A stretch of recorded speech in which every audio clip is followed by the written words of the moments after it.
a look at 50 new changes and features for iOS 10 Beta 2.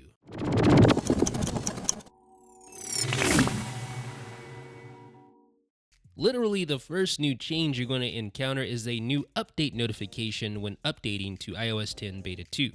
And the lock screen gets a new unlock animation and actually tells you when your iPhone has been unlocked. If you mosey on over to Settings, General, Accessibility, and scroll down, you'll see Home button. You're going to see a new rest finger to unlock option. Now, this doesn't appear to be working just yet, but it is here. And speaking of accessibility, under the Display Accommodations panel, you're going to notice a new percentage for the white point slider. So you'll see a percentage when you adjust the white point. And when 3D touching a folder, it'll show the individual badge figures for the particular apps inside. Now, there is a subtle new Siri Animation in iOS 10 Beta 2. And sadly, the keyboard click sound is back to its classic sound. But you will get a cool new sound when adjusting scroll wheels like this. And you get a slightly modified fold animation. And also, you're going to see more blur behind those folders. Auto lock is now listed under the display and brightness settings panel.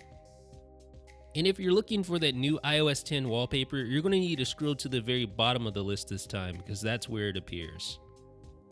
Mist is now labeled Recent in Notification Center. The Weather Channel credit at the bottom of the Widgets page now makes a comeback. And now, new in iOS 10 Beta 2, you can access widgets from the Notification Center while on the home screen. And speaking of widgets, third-party widgets now resize properly so they're not cut off at the bottom. There's a slightly different Spotlight animation. It looks nice, doesn't it? It happens when you invoke Spotlight and when you exit Spotlight. Rich notifications are now available on non-3D touch devices. All you need to do is just pull down on the notification to invoke rich notifications. If you're not a fan of the Control Center bounce effect, you're going to like the new update in iOS 10 Beta 2 because the bounce effect is now much more subtle when invoking Control Center. And although it still allows you to mirror your screen, the AirPlay Screen label has been changed in Control Center to just read AirPlay. And speaking of AirPlay, when you open up the media section of Control Center, if you open a little AirPlay drawer here, you're going to see new white icons instead of the dark icons found in the previous beta. And while we're talking about icons in Control Center, I might as well mention the updated HomeKit icons as well.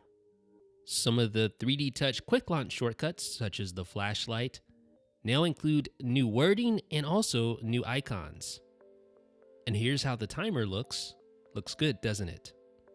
AirDrop in Control Center now shows receiving off instead of just off. And you also get the receiving off in the menu as well. And the Home app icon on the home screen now matches the Home icon in the Settings app. It's now possible to hide the Apple News app. So all you need to do is place your device in the wiggle mode, tap the little X button in the upper left-hand corner, and then tap the Remove button to hide the Apple News app. The look of the Filter button in the Mail app now is a circle glyph instead of that weird-looking funnel icon. And yes, on eligible iPads, Split View now works for, yes, the App Store app. Now we just need the Settings app and a few more apps, but yeah, this is a good start. If you've ever done a public beta, you're familiar with the Feedback app. It's now available in Beta 2. And now long pressing the All Tabs button now allows you to open a new tab along with closing all tabs. And now in the map settings in the Settings app, you're going to see a new switch for Show Parked Location. That's handy for finding your car. And you're going to find a new organ donation option inside of the Health app in iOS 10 Beta 2. Lots of subtle new changes for the bedtime interface in the stock clock app. It's grayed out now instead of all black when disabled. Also, you get a bedtime switch label, among other changes. 3D touching on the Notes app now yields a new checklist shortcut. So just tap that and start a new checklist. That easy. And there's also a new Today shortcut icon when you 3D touch the Health app. The Watch app now contains a featured complications section, which is really nice because you can browse those complications on the large screen of the iPhone. And when filling your Apple Watch with music, you no longer have to sync a specific playlist. Now you can autofill using a smart selection of the music you like or just choose random songs. And to go along with all of the new changes in watchOS 3, you can now enable and disable background app refresh on a per app basis. And the Breathe app now allows you to use the duration of the previous Breathe session. In the Music app, downloaded music is now replaced with a permanent downloads section that can't be removed when editing your library. And the Music app now allows you to shuffle from all songs right there using this button here. What you know about Phil Collins, man? There's no longer a Connect tab in Apple Music, but you'll now find Connect Post below your For You content in the For You tab. So when you're on the For You tab, just scroll down and you'll see all of the Connect information right here.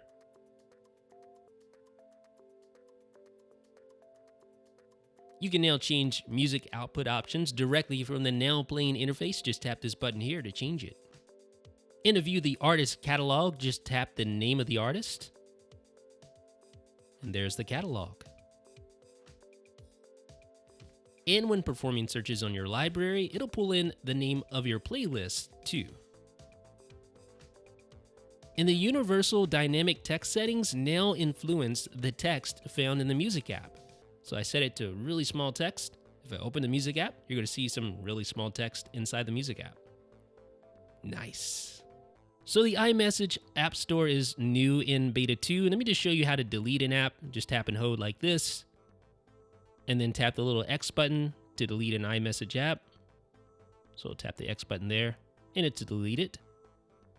All right, so now let me show you how to go to the iMessage App Store and add an app. So just tap the little App Store button. And here's the iMessage App Store. So you can download any of these apps. You can also go to Manage, so you can quickly enable or disable apps, but you can also automatically add apps. So say you download an app from the App Store that contains an iMessage app, it'll automatically be enabled in iMessage when you download that app from the App Store. All right, so let's check out using one of these new apps here. So I'm going to use the Hands app.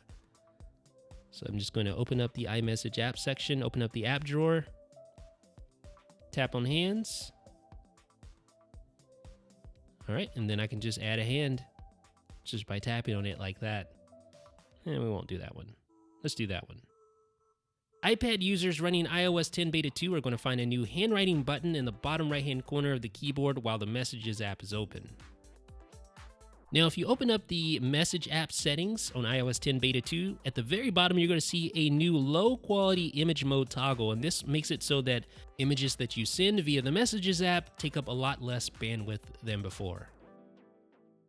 And there's a new digital touch sketch layout. Now you're going to see the record button right there prominently displayed whenever you invoke the digital touch layout. That allows you to quickly record or take photos and then draw on them. The color selection tool is also changed a little bit, so it just displays one color because there's not enough room to display all of them. And you can still tap and hold to change the color palette like that. So ladies and gentlemen, that has been a look at 50 new changes and features for iOS 10 Beta 2. Now, obviously, a lot of these changes are just subtle and small, but there are some significant changes in here as well, and there will continue to be additional changes that we'll uncover in the future. So make sure you head over to 9to5Mac and stay up to date with all the latest, and let me know what you think in the comments. This is Jeff with 9to5Mac.